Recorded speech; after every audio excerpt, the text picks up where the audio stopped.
Representative of Somalia. Good morning, ladies and gentlemen. Mr. President, Excellencies, it's an honor for me again to speak again before the Security Council today. I would like to take this opportunity to congratulate you, Mr. President, on your country's assumption on the presidency of the Council for this month. I wish to assure you that of my delegation's full support during your term in office. I would like to take this opportunity also to thank your predecessor, the Permanent Representative of Kuwait, for the outstanding work he accomplished on his watch in the month of February. Mr. President, I appreciate the Council's invitation, and I'm excited to be present here to witness the adoption of this very important Resolution 2408 of 2018, which I believe provides essential assistance for our government and facilitates the achievement of its policy of developing Somalia in the areas of inter alia, political inclusiveness, governance, economic development, and security. We welcome this unanimous adoption and appreciate the support and constructive engagement of the Council members in committing to support Somalia and the government's effort to tackle the many complex challenges it faces. Though there may be a nuanced difference in how the Council members assess the current situation, we are united in recognizing the important role that the United Nations will continue to play in promoting peace and stability. I believe that the recently adopted resolution ensures that support by the United Nations and the Security Council in particular UNSOM towards Somalia. I think it will be truly effective.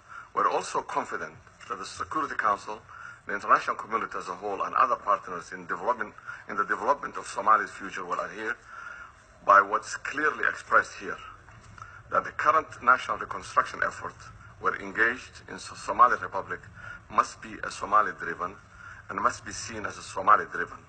Having said that, we remain deeply concerned with some of the comments made by senior UNSOM officials periodically, making sometimes an erroneous during the conferences in political issues on Somalia. We are further troubled by the negative impact those statements generate in the United Nations Security Council as well as in Somalia. Those actions shouldn't get the UN Security Council members distracted from the challenges and issues on the ground. Accordingly, we strongly urge UNSOM leadership to remain committed on carrying their duties as set out in their mandate and refrain from sensationalizing political trends, which can be harmful to our current effort in the government-led political process as well as peace and political stability in Somalia.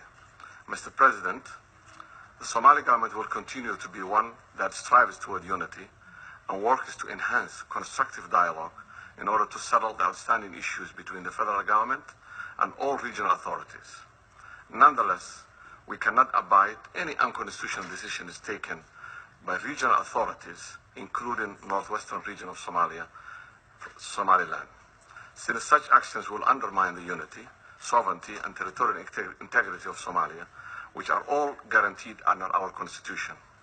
In that regard, with sights set up on preserving the unity of Somali territory and people, our Parliament recently voted unanimously to reject United Arab Emirates-based DP World Agreement with the Northwestern Region Authority, Somaliland, and to commit the government of Somalia to taking measures to secure Somalia's unity and sovereignty under Article 1 of our Constitution. 2 years ago, United Arab Emirates signed an agreement with Somaliland regional authorities to establish UAE military base in Berbera port without the consent of the federal government of Somalia. The Somali Eritrea Monitoring Group, SEMG, confirmed in its latest annual report, S/2017/924, that construction of the new facilities is underway. The monitoring group further stated that the establishment of foreign military base in Berbera involving the transfer of military material to the territory will constitute a violation of arms embargo on Somalia.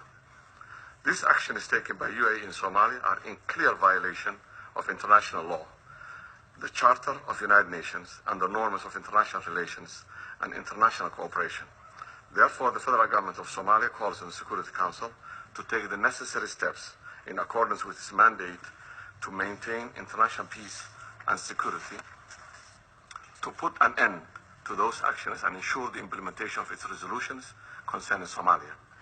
The federal government of Somalia strongly condemns those blatant violations and reaffirms that it will take the necessary measures deriving from its primary responsibility to defend the inviolability of the sovereignty and the unity of Somalia in accordance with the Somali Constitution and international law and covenants.